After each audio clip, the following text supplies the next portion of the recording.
وإذ قلنا للملائكة اسجدوا لآدم فسجدوا إلا إبليس أبى واستكبر وكان من الكافرين.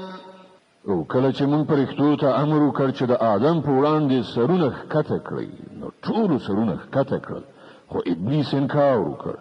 هغه د خپلې لویۍ په غرور اخته و او د نه منونکو له ډلې څخه شو.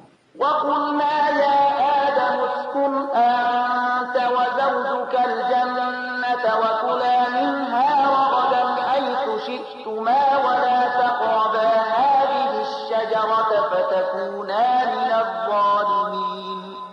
او بیا موږ آدم ته وویل چې ته او ستا ماینه دواړه په جنت کې اوسېږئ او دلته په پراخۍ سره چې څه مو زړه غواړي خورئ، خو دې ونې ته پام نور ګرځوئ که نه نو په تېري کوونکو کې به وشمېرل شئ.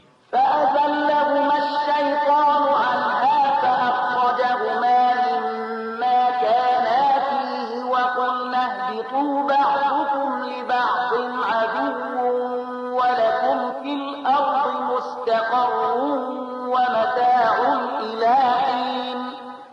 په پای کې شیطان دوی دواړه هغې ونې ته په لمسولو زموږ د امر له مننې واړول او له هغه حالت نه یې ویستل چې هغوی پکې وو. موږ امر وکړ چې اوس تاسې ټول دې ځایه کوز شئ. تاسې یو د بل دښمنان یې او ستاسې تر یوې خاصې مودې پورې په ځمکه کې هستوګنه او هملته ژوند تېرول دي. فتلقى آدم من ربه كلمات فتاب عليه إنه هو التواب الرحيم. نو آدم له خپل پروردګار څخه څو کلمې زده کړې او پروردګار یې د هغه توبه قبوله کړه.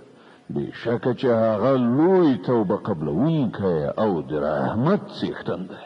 قلنا اهبطوا منها جميعا فإما يأتينكم مني هدى فمن تبع هداي فلا خوف عليهم ولا هم يحزنون.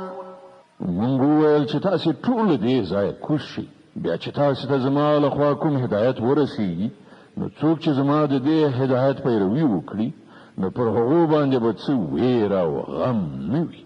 والذين كفروا وكذبوا بآياتنا أولئك أصحاب النار هم فيها خالدون.